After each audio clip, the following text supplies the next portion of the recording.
झारखंड समेत देश दुनिया की नवीनतम ताजा अपडेट्स में से कुछ बड़ी खबरों में खास खबरों पर आइए नजर डालते हैं। देखिए 5 मिनट में 15 खबरें। केंद्रीय माध्यमिक शिक्षा बोर्ड सीबीएसई ने कक्षा 10वीं और 12वीं की 2025 की परीक्षा की तारीखों का ऐलान कर दिया है।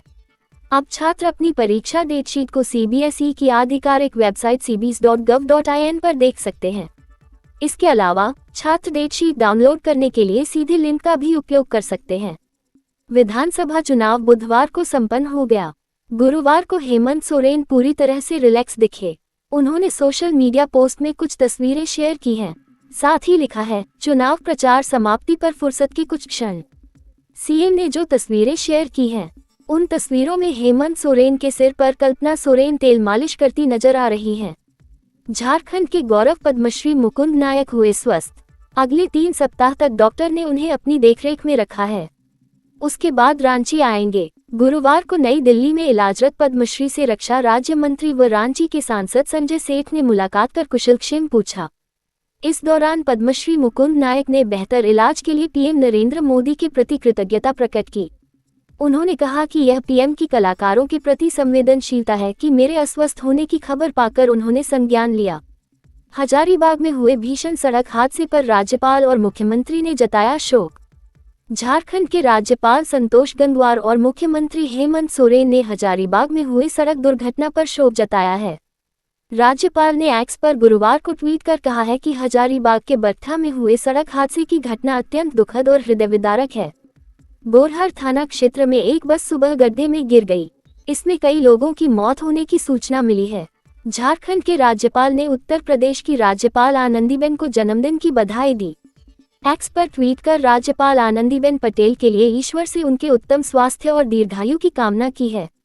वहीं दूसरी ओर राज्यपाल ने भौतिकी शास्त्र में रमन प्रभाव के खोजकर्ता और नोबेल पुरस्कार से सम्मानित डॉक्टर सीवी रमन की पुण्यतिथि पर उन्हें शत-शत नमन किया है।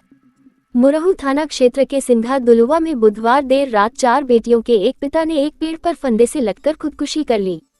मृतक कुंजला पंचायत की मुखिया सावित्री देवी का देवर था। गुरुवार को शव का पोस्टमार्टम करवाकर शव परिजनों को सौंप दिया गया है। स्वजनों से मिली जानकारी के अनुसार सिंगराया मुंडा की 4 बेटियां हैं। बेटा न होने के कारण वह तनाव में रहता था। बताया गया कि बुधवार देर रात सिंगराया मुंडा 45 वर्ष बिना किसी को बताए घर से निकला था।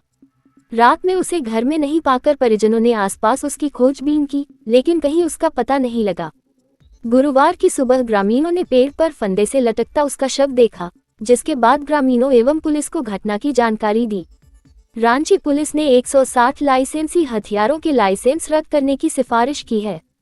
जिला प्रशासन ने विधानसभा चुनाव के मद्देनजर सभी लाइसेंसी हथियार धारकों से उनके हथियार संबंधित थाना या शस्त्र विक्रेता के पास जमा करने का आदेश दिया था, लेकिन 160 लोगों ने अपने हथियार नहीं जमा किए और इसके कारण का स्पष्ट उत्तर भी नहीं दिया। रांची के डीसी ने इस मामले में निर्देश जारी किए हैं कि इन सभी लाइसेंसियों को अंतिम शोकॉज जारी किया जाए और 22 नवंबर तक उनका जवाब मांगा जाए। यदि संतोषजनक जवाब नहीं मिलता है तो सभी हथियारों के लाइसेंस रद्द कर दिए जाएंगे। झारखंड विधानसभा चुनाव के नतीजे 23 नवंबर को घोषित किए जाएंगे। मतगणना रांची के पंडरा बाजार समिति प्रांगण में सुबह 8 बजे से शुरू होगी। मतगणना के दौरान संभावित भीड़ और ट्रैफिक जाम से बचने के लिए रांची ट्रैफिक पुलिस ने विशेष तैयारी की है। इस दिन शहर में ट्रैफिक के लिए विशेष नियम लागू रहेंगे।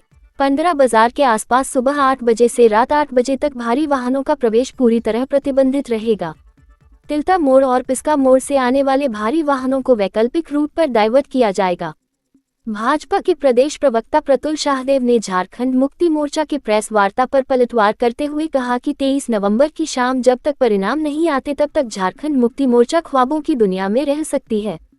प्रतुल ने कहा, ये कुछ भी दावे कर ले, छाती ठोक ले, लेकिन चुनाव परिणाम आने के बाद यह हार का ठीकरा ईवीएम पर फोड़ने की तैयारी में है। वो कहे, एनडीए गठबंधन 2/3 बहुमत से जीतेगा।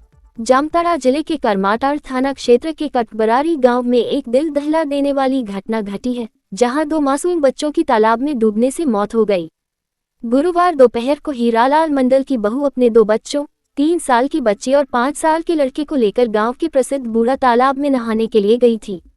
महिला पोखरे में नहाने और कपड़े धोने में व्यस्त थी, जबकि दोनों बच्चे तालाब के किनारे खेल रहे थे। अचानक दोनों बच्चे पैर फिसलने के बाद तालाब के गहरे पानी में चले गए। झारखंड विधानसभा चुनाव के दूसरे चरण में गिरिडीह नगर निगम में तैनात सफाई कर्मियों ने प्रशासन पर गंभीर आरोप लगाए हैं।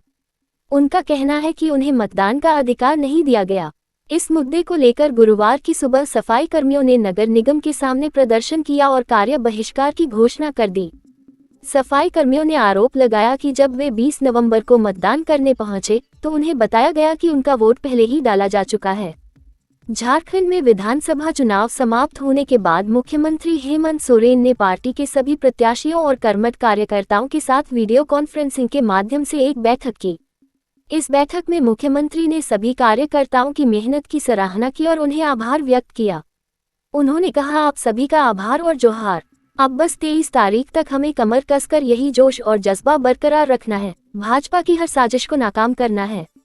गिरिडीह जिले के मुफस्सिल थाना क्षेत्र के पांडेयडीह मैगजीनिया के पास गुरुवार को एक किशोर का शव बरामद हुआ है, जिसके सिर और चेहरे पर चोट के गहरे निशान हैं।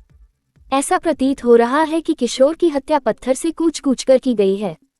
मुफस्सिल थाना प्रभारी श्याम किशोर महतो ने बताया कि मृतक किशोर का सिर बुरी तरह से कुचला हुआ है और शव के आसपास पत्थर पड़े हुए थे। प्रथम दृष्टया यह मामला हत्या का लग रहा है।